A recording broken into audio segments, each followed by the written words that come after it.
என் பெயர் சங்கர். நான் ஆயுள் காப்பீட்டுக் கழகத்தில் ஊழியராகவும் இருந்தேன். தற்பொழுது உங்களது வாழ்க்கைக்காக முகவராகவும் சேர்ந்துள்ளேன். யார் யாருக்கெல்லாம் ஆயுள் காப்பீடு வேண்டும் அவசியம் என்பதை உங்களிடம் கூற வந்துள்ளேன்.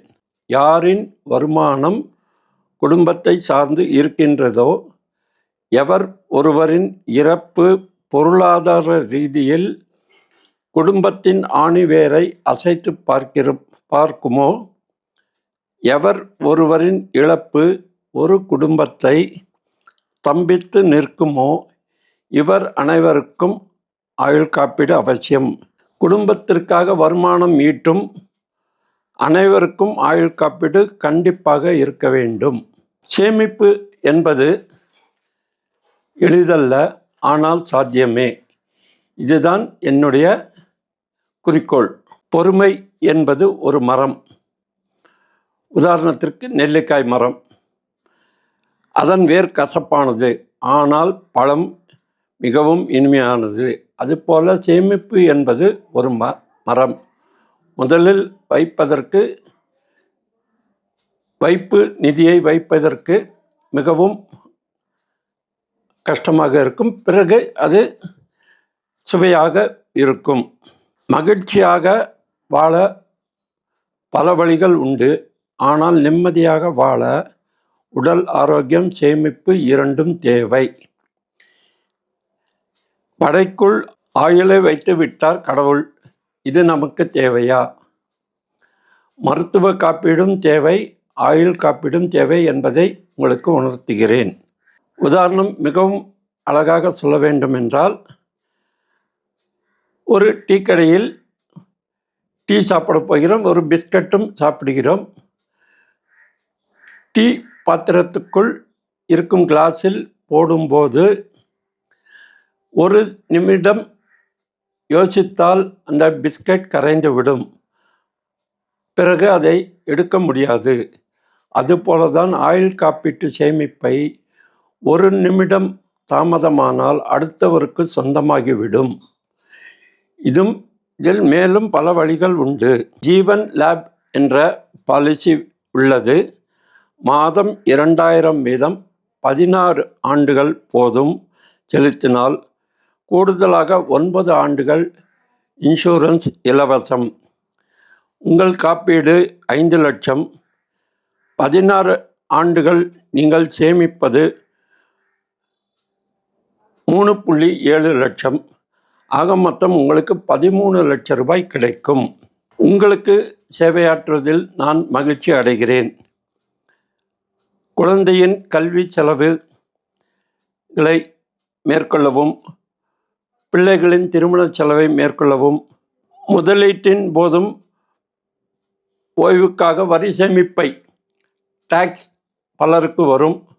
சம்பாதிப்பதில் ஒரு பகுதியை நாம் வரியாக செலுத்துகிறோம். அந்த இதுக்காகவும், ஓய்வு காலத்தில் பென்ஷன் வரும், அதற்காகவும் உங்களுக்கு சேவையாற்றுவதில் மகிழ்ச்சி அடைகிறேன். மேற்கொண்டு ஆயுள் காப்பீட்டை பற்றி ஏதாவது சந்தேகம் இருந்தால் நீங்கள் என்னை தொடர்பு கொள்ளலாம். பாலிசியில் பலவிதமாக உள்ளது. மணிபேக் பாலிசி இருக்கிறது. லோன் எடுக்கலாம். வீடு கட்டுவதற்கான வசதியும் இருக்கிறது. தங்கள் குழந்தைகளின் படிப்பு செலவுக்கான கடனும் வாங்கலாம். இதை பற்றி ஏதாவது சந்தேகம் இருக்கின்றதா உங்களுக்கு? இப்போ நீங்கள் சொல்லிட்டு இருக்கிறதெல்லாம் கேட்கும்போது, இந்த மணி பேக் பாலிசி அப்படிங்கிற வார்த்தை மணி நம்மளுக்கு திருப்பி செலுத்தப்படுமா, கொடுக்கப்படுமா, எப்படி சார்? தெரியலையே. இந்த மணி பேக் பாலிசி இப்பொழுது எடுத்தீர்கள் என்றால், இன்றைய தேதியில் எடுத்தால் குறைஞ்சது 20 வருடம் எடுக்க வேண்டும். இந்த பாலிசி 5 வருடங்களுக்கு ஒரு முறை. உதாரணத்திற்கு 2 லட்சம் ரூபாய் பாலிசி எடுக்கிறீர்கள். அதில் முதல் 5 வருடம் 26, இந்த வருடம் 2026, 5 வருடம் கழித்து உங்களுக்கு ஒரு தொகை 20% கொடுக்கப்படும். மாதம் 1 லட்சம் ரூபாய்க்கு எவ்வளவு பிரீமியமோ அவ்வளவு பிரீமியம் செலுத்திய தொகையில் 20% கொடுக்கப்படும். உதாரணத்துக்கு 5 லட்சம் ரூபாய் பாலிசி எடுக்கிறீர்கள். 5 வருடம் கழித்து ஒரு முதல் 5வது வருடத்தில் 1,00,000 ரூபாயும், இரண்டாவது 10வது வருடத்தில் 1,00,000 ரூபாயும், மூன்றாவதாக 1,00,000 ரூபாயும், 1,00,000 ரூபாய் ஆகிவிட்டது. மீதி 2,00,000 ரூபாய் plus bonus, guarantee addition bonus உண்டு. அதுவும் சேர்த்து தரப்படும். கிட்டத்தட்ட 9,00,000 ரூபாய் கண்டிப்பாக வரும் ஐயா. கல்வித்தொகை பெறுவதற்காக அல்லது கல்விக்காக, மேல் படிப்புக்காக, மருத்துவ தேவை நிமித்தமாக கடன்கள் எடுப்பது இதில் எப்படி சாத்தியப்படும்? ஒரு எல்ஐசி பாலிசி எடுத்தவருக்கு உங்கள் கொடுக்கக்கூடிய ஆலோசனை என்னவாக இருக்கும்? நான் சொல்வது என்னவென்றால், நீங்கள் ஒரு 5,00,000 ரூபாய் பாலிசி எடுத்து விட்டீர்கள்.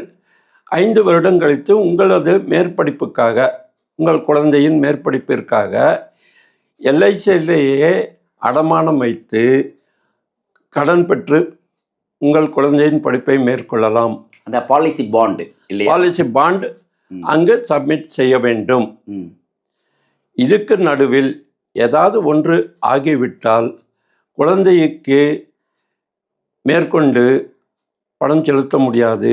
உங்களது வீட்டிற்கு மொத்தமாக நாமினி யாருக்கு கொடுத்தீர்களோ அவர்களுக்கு பணம் வந்துவிடும். ஒன்று. மருத்துவ காப்பீடு பாலிசியே உள்ளது. அது குடும்பத்திற்கும் மொத்தமாக தரலாம் அல்லது இண்டிவிஜுவலாகவும் தரலாம். நம்மளுக்கெல்லாம் வயசாகிடுச்சு, நம்ம போய் எப்படி பாலிசி எடுக்கிறது? நமக்கு தான் உடம்புல இந்த மாதிரியான பிரச்சனைகள் இருக்குது, நம்ம பாலிசி எடுத்தால் செட் ஆகுமா அப்படிங்கிற மாதிரிலாம் யோசிப்பாங்க. இருந்தாலும் ஒரு லைஃப் இன்சூரன்ஸ் போட்டு வச்சுப்போமே அப்படிங்கிற மாதிரியான மனநிலையில் வரும்பொழுது இது சாத்தியப்படுமா? கண்டிப்பாக. பிறந்த முதல் நாள் குழந்தையிலிருந்து 65 வயது வரைக்கும் உள்ளவர்களுக்கு பாலிசி கொடுக்கலாம். 55 வயது வரைக்கும் டேர்ம் இன்சூரன்ஸ் இருக்கிறது, மணிபேக் பாலிசி இருக்கிறது, ஜீவன் லேப் என்ற பாலிசி, குழந்தைகள் அமிர்த் பால் பாலிசி இருக்கின்றது. 60 வயதுக்கு மேற்பட்டவர்களுக்கு யூனிட் லிங்க்டு பிளான் ஒரு பாலிசி இருக்குது. மாதம் 4,000 ரூபாய் கட்ட வேண்டும். குறைந்தது 5 வருடம் கட்டினால்தான் கண்டிப்பாக அதில் லாபம் உள்ளது. இதைவிட ஏழை எளிய மக்கள் இவ்வளவு பணம் கட்ட மாட்டார்கள். அவர்களுக்கென்று மைக்ரோ பட்ஜெட் என்ற பாலிசி உள்ளது. 1,00,000 எடுத்தால் ஒரு 18 வயதில் 1,00,000 பாலிசி எடுத்தால் அவர்கள் மாதம் 750 ரூபாய் கிட்டத்தட்ட கட்ட வேண்டியது வரும். ஒரு 10 வருடம் கட்டிவிட்டு 2 வருடம் பொறுமையாக இருந்தால் 12வது வருடம் கிட்டத்தட்ட 1,65,000 ரூபாய் கிடைக்கும். இதற்கு நடுவில் ஏதாவது ஆகிவிட்டால், இன்று பாலிசி எடுத்தீர்கள் என்றால் இன்றிலிருந்து அந்த 1,00,000 காப்பீடு ப்ளஸ் எல்ஐசியும் 1,00,000 காப்பீடு இறப்பு நேரிட்டால் கண்டிப்பாக கொடுக்கும். ஒரு எல்ஐசி பாலிசி கட்டக்கூடியவர் ஒரு குறிப்பிட்ட பகுதியில் குடியிருக்கிறார். அதுக்கு பிறகு ஏதோ சந்தர்ப்ப சூழ்நிலையை கருத்தில் கொண்டு அவர் இடம் மாறக்கூடிய சூழ்நிலை உருவாகுது. அப்படி இடம் மாறியதுக்கு பிறகு அவரால் பாலிசியை தொடர்ந்து கண்டினியூ பண்ண முடியல. அப்புறம் திருப்பி ஒரு நாள் யோசிக்கிறார், ஐயோ நான் பாலிசி விட்டுட்டேனே அப்படின்ட்டு. அப்போ அந்த மாதிரியான சூழ்நிலையில் இருக்கக்கூடியவர்கள் சங்கர் அவர்களை எப்படி அணுகிறது? நீங்கள் அதுக்கு ஆலோசனை, அதாவது புதுப்பிக்க வழி இருக்கா? புதுப்பிக்க வழி இருக்கிறது. இப்பொழுது வருடா வருடம் ரிவைவல் கேம்பெயின் ஒன்று பண்ணுவார்கள். ஜனவரி பொங்கலுக்கு பிறகு ஆரம்பித்து மார்ச் 5 தேதி வரை அது மேற்கொண்டு நீடிக்கலாம். அது உயர் அதிகாரிகள் சொன்னால் மற்றும் நீடிக்கும். அதற்கு நீங்கள் என்னை தொடர்பு கொள்ளலாம். குறைந்தது ஒரு பாலிசி 5 வருடம் கட்டியிருக்க வேண்டும். அப்பொழுதுதான் அதற்கு பிறகு நீங்கள் எவ்வளவு வருடம் கட்டுவீர்கள் என்பதை பார்த்து சரண்டர் செய்யலாமா அல்லது மேற்கொண்டு கண்டினியூ பண்ணலாமா. தற்பொழுது ஒரு 4 நாட்கள் முன்பு 2 பாலிசி என்னிடம் வந்தது. 2 பாலிசியும் 15 வருடத்துக்கு மேல் கட்டிவிட்டார்கள். 2027 ஒரு பாலிசி மெச்சூரிட்டி ஆக போகின்றது. 2028 ஒரு பாலிசி மெச்சூரிட்டி. அவர் பிடிவாதமாக சரண்டர் செய்ய வேண்டும் என்றார். ஐயா, சரண்டர் செய்தால் உங்களுக்கு போனஸ் அமௌண்ட் கம்மியாகிவிடும். இரண்டாவதாக, நீங்கள் கட்டிய பணத்தில் ஒரு பகுதியை எடுத்துக்கொண்டு உங்களுக்கு தருவார்கள். இது தேவையில்லாத ஒரு வேலை. உங்கள் குழந்தையை நீங்கள் சாகடிக்கப் போகிறீர்களா?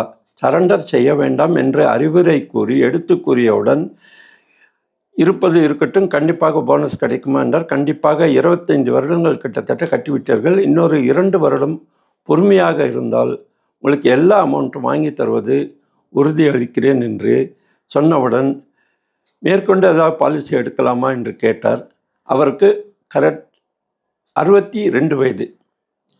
இந்த யூனிட் லிங்க்டு பாலிசியை பற்றி சொன்னவுடன், வரும் 1ஆம் தேதி எனக்கு பாலிசி அளிக்கிறேன் என்றார். கிட்டத்தட்ட 12,000 ரூபாய் மாதம் கட்டுகிறேன். 4,000 ரூபாய் என்பது 1 லட்சத்திற்கு. 3 லட்ச ரூபாய் பாலிசியும் 12,000 ரூபாயும் மாதம் கட்டுகிறேன் என்றார். இது போல அறிவுரையை சரண்டர் செய்ய விடமாட்டோம் முடிந்தவரை. மேற்கொண்டு ஏதாவது லோன் வாங்க முடியுமா என்று கேட்டார். லோன் வாங்குவது உங்களுக்கு மிகவும் வேஸ்ட். காரணம் என்னவென்றால், வட்டியும் 6 மாதத்துக்கு ஒரு வாட்டி கட்ட வேண்டும், அசலும் கட்ட வேண்டும். தேவையாது, முடிந்தவரை பொறுமையாக இருங்கள் என்று சொல்லிவிட்டு வந்தேன். சரி என்று குடும்பத்தோடு பேசி பழகி சொல்லியிருக்கிறார்கள். குறைந்தது 5 ஆண்டுகள் ஒரு பாலிசி எடுத்து கட்டியிருந்தா தான் அது வந்து ஓரளவுக்கு ஆக்டிவேஷனுக்கு நம்ம வந்து திருப்ப முடியும்னு சொன்னீங்க. ஆனால் 5 ஆண்டுகளுக்கு குறைவாக ஓராண்டோ அல்லது 8 மாதமோ இல்லை 2 ஆண்டுகளோ கட்டி முடிச்சுட்டு மறந்தாச்சு, பல வருஷம் ஆயிடுச்சு. அப்புறம் திடீர்னு யோசிக்கிறோம், ஏதோ ஒரு பழைய இதெல்லாம் க்ளீன் பண்ணும்போது நம்மளுக்கு கிடைக்குது. அப்போ அந்த பாலிசியுடைய டாக்குமெண்ட் கிடைக்கும் பொழுது அதை புதுப்பிக்கிறதா அல்லது சரண்டர் பண்ணுறதா அப்படிங்கிற குழப்பத்தில் இருக்கக்கூடியவர்களுக்கு நீங்கள் என்ன அறிவுரை? சரண்டர் செய்ய முடியாது. மேற்கொண்டு இதை ரிவைவல் பண்ணலாம். அது நேரடியாக எந்த கிளையில் இருக்கின்றதோ அந்த கிளைக்கு சென்று கேட்டு, அலுவலகத்தின் நிர்வாகிகளை கேட்டு இதை பண்ண வேண்டும். அதற்கும் நான் சென்னையில் உள்ள ஏரியா அனைத்துக்கும் நான் உங்களுக்கு சர்வீஸ் செய்து தருகிறேன். ஸோ சென்னையில் இருக்கக்கூடியவங்க உங்களை தொடர்பு கொண்டால் கம்ப்ளீட்டாக எந்த பிரான்ச் போடணும்னு அவசியமே இல்லை, நீங்களே பண்ணி கொடுத்துருவீங்க? நானே பண்ணி கொடுத்துருவோம். சரி, இப்போ இன்னும் எங்களுக்கு ஒரு பெரிய சந்தேகம் இருக்குது. என்ன அப்படின்னா, இந்த பாலிசி புக் இருக்கு இல்லையா, இந்த பாலிசி புக்கு ஏதோ ஒரு காரணத்தால் தவிர்க்க முடியாத சூழலில் மறந்துடுச்சு, அதனால் கால கடந்து இடம் மாற்றதில் தொலைஞ்சு போயிருக்கலாம், அப்போ அல்லது தீ விபத்தின் காரணமாக எரிஞ்சு போயிருக்கலாம். அவங்களுக்கு ஒரு பாலிசி இருந்ததுன்னு தெரியும், இந்த இடத்துல போட்டேன்னு எண்ணம் இருக்கலாம், அந்த டாக்குமெண்ட்டுடைய டேட்டோ அல்லது அது பற்றின காப்பியோ எதுவுமே இல்லை அவங்ககிட்ட. அந்த மாதிரி ஆட்களுக்கு, அப்படி ஒரு எண்ணத்தை வைத்து கொண்டு இருக்கக்கூடியவர்களுக்கு, தாம் பாலிசி கட்டியிருக்கோம், இன்னார்கிட்ட கட்டணும், இந்த டேட்டா இருக்கலாம், அப்படி இருக்கலான்றப்ப அவங்களுக்கு சொல்லி அந்த பாலிசி உங்களால் மறுபடியும் உயிர்ப்பித்து தர வாய்ப்பு? கண்டிப்பாக வாய்ப்பு இருக்கிறது. இப்பொழுது உள்ள டிஜிட்டல் மயத்தில் உங்களது பிறந்த தேதி, பெயர் இருந்தால் நாங்கள் போட்டு பார்ப்போம். இப்பொழுது உதாரணத்துக்கு சங்கர் என்று பெயர் சொல்கிறீர்கள், நிறைய சங்கர் வரும்.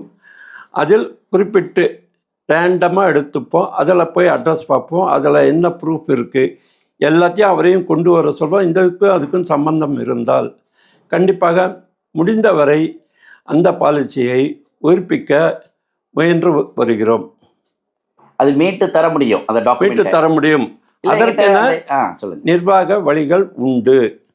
அந்த நிர்வாக வழி அணுகுமுறையை கடைப்பிடித்தால் கண்டிப்பாக கிடைக்கும்.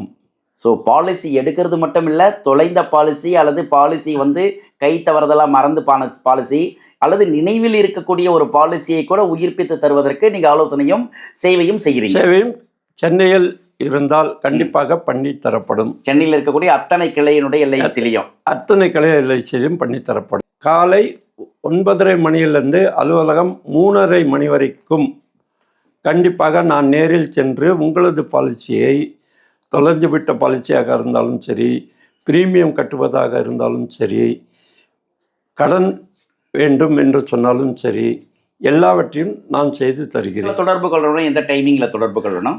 காலை 6 மணியிலிருந்து மாலை இரவு 10 மணி வரை என்னை தொடர்பு கொள்ளலாம். காலை 6லேருந்து இரவு 10 மணி வரை தொடர்பு கொள்ளலாம்.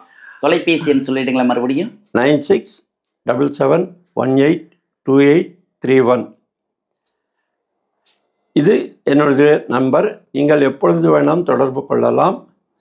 நான் கேட்கும் ஆவணங்களை எனக்கு அளித்தால்தான் நான் உங்களுக்கு உதவ முடியும். என்றால் எங்களது நிர்வாகிகள் என்ன கேட்பார்கள் என்று ஓரளவுக்கு தெரியும். மேற்கொண்டு ஏதாவது வேண்டும் என்றால் கண்டிப்பாக நான் உங்களை அணுகுவேன். அப்பொழுது அதற்கு நீங்கள் ஒத்துழைக்க வேண்டும்.